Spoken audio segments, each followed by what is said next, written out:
kita melaksanakan coaching ya? Iya betul, betul mas. Nah, itu bukti penilaiannya sampai pelajari itu apa saja yang akan kita lakukan, kita coaching.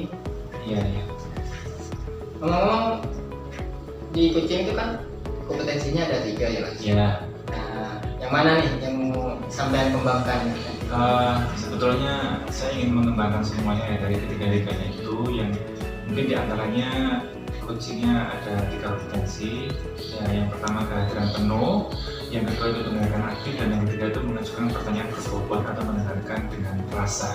Tapi dalam ketiga itu saya ingin satu, yaitu kompetensi yang ingin saya kembangkan, yaitu yang pertama yang ingin saya kembangkan adalah menghadirkan secara penuh atau kehadiran penuh present.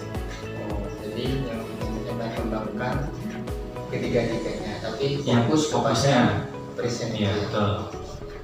Kemudian setelah kita coaching nanti indikator ketercapaian kompetensinya itu gimana Mas Dian? Indikatornya tentunya saya mengharapkan coach itu ya itu bisa menemukan solusinya dengan sendiri, dengan menemukan jalan keluarnya dengan sendiri atas permasalahan yang dihadapinya. Jadi coach ini, Simba ini menemukan solusi dari permasalahannya sendiri ya. Nah, ini Mbak, ini nanti kita rekam ya? Iya, nanti kita rekam Ibu ya. Dengan coachingnya kita rekam dengan coach dengan coaching, tapi Ibu jangan khawatir ya, nanti kegiatan itu nanti kita rekam hanya untuk kepentingan kita pribadi ya, termasuk juga nanti akan dilihat oleh fasilitator, tidak akan disebarluaskan gitu ya. Ya sudah, kalau gitu mari kita mulai coaching. Mari Ibu. Iya, Ya, sibuk apa tidak? Tidak Bu, saya santai. Ada apa ini ya? Ini ada yang mau saya sampaikan. Sebenarnya bukan masalah sih, hanya yang berkaitan dengan di kelas. Murid saya itu jarang masuk Pak Dian. Dalam 1 minggunya mesti tidak masuknya. Dan saya itu kewalahan untuk menangani Pak Dian. Oh ya, terus apa tujuan dari obrolan kita hari ini? Saya ingin mendapatkan solusi untuk menangani masalah ini agar anak tersebut rajin sekolah begitu Pak. Terus apa yang sudah Ibu Tuti lakukan kira-kira?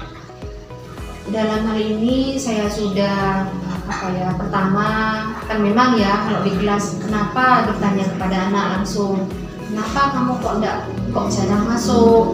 Nah, anaknya tidak menjawab Pak Dia. Dia itu ternyata anak yang pendiam, tipe anak pendiam dan pemalu. Jadi ketika ditanya guru tidak menjawab, hanya menunduk saja. Jadi saya kesulitan untuk sebagai guru untuk memaksa dia menjawab. Saya takut anak itu merasa tertekan. Takutnya nanti kalau tertekan ditanya guru begini-begini, kemudian tambah malah tidak masuk gitu Pak Dia. Terus kira-kira Bu, apa yang Ibu Tuti itu akan lakukan untuk mengatasi itu selain yang sudah Ibu Tuti sampaikan tadi itu? Iya, selain saya yang tadi ya menanyakan kepada anak tersebut, saya konfirmasi kepada guru sebelumnya. Kan saya ngajar kelas 5, jadi saya bertanya kepada guru kelas 4, apa anak ini memang sering tidak masuk. Nah, ternyata memang di kelas 4-nya juga sama. Nah, saya ingin mengkonfirmasi masalah ini kepada orang tuanya Pak Dian. Jadi saya itu sebelum konfirmasi kepada orang tuanya, saya menanyakan kepada teman-temannya yang namanya Aldi ini. Saya menanyakan kepada teman-temannya yang rumahnya dekat, kenapa Aldi kok tidak masuk seperti itu. Kemudian katanya itu sering tidak masuk, sering ikut orang tuanya ke kebun gitu Pak Dian. Nah, langkah selanjutnya saya ini mungkin saya harus menghubungi orang tuanya, terus mengkonfirmasikan kalau Aldi itu jarang masuk, karena katanya temannya Aldi itu kalau katanya orang tuanya masuk, tetapi tidak nyampe ke sekolah gitu Pak. Oh iya, itu bagus sekali Bu. Jadi Ibu Tuti itu nanti akan melakukan komunikasi berarti ya dengan orang tuanya, yang sangat bagus. Terus apa yang kira-kira komitmen Ibu Tuti untuk melakukan hal tersebut? Saya begini, komitmen saya, walaupun anak ini selain dia jarang masuk, kan permasalahannya bukan hanya itu, dia lambat juga dalam belajar Pak Dian. Jadi penanganan saya pertama, saya konfirmasi kepada orang tuanya, yang penting Aldi ini rajin masuk sekolah dulu. Nanti kalau masalah pembelajaran, nanti akan mengikuti sesuai dengan kegiatan sekolah seperti itu Pak Dian. Kemudian komitmen saya lagi, saya ingin berkoordinasi dengan kepala sekolah tentang masalah ini agar mendukung langkah saya, termasuk saya meminta saran apa yang akan saya lakukan selanjutnya. Oh iya, mudah-mudahan rencana Ibu tadi ya, komitmen tadi itu bisa berhasil dan bisa menjadi siswa tersebut menjadi rajin dan sering datang ke sekolah gitu ya. Nah, terus kira-kira kalau itu sudah dilakukan, kira-kira skala-nya berapa gitu untuk keberhasilannya? Untuk keberhasilannya saya tidak muluk-muluk Pak Dian, karena memang anaknya lambat belajar ya. Terus yang terpenting rajin sekolah dulu. Kalau yang sekarang ini masih dalam skala 5 mungkin. Nah, saya ingin hanya angka 7 saja. Iya, angka 7, yang penting dia rajin sekolah gitu Pak. Oh ya, saya mendukung sekali ya rencana Ibu tadi, dan saya juga berharap sesuai dengan keinginan Ibu Tuti, anak tersebut bisa berubah. Mudah-mudahan itu semua bisa dilaksanakan oleh Ibu Tuti gitu ya Bu ya. Mungkin ada lagi yang mau disampaikan Bu? Sudah Pak, terima kasih sudah ini meluangkan waktu untuk teman saya. Sama-sama. Iya, saya pamit dulu Pak Dian. Terima kasih. Iya, sama-sama Ibu. Ya.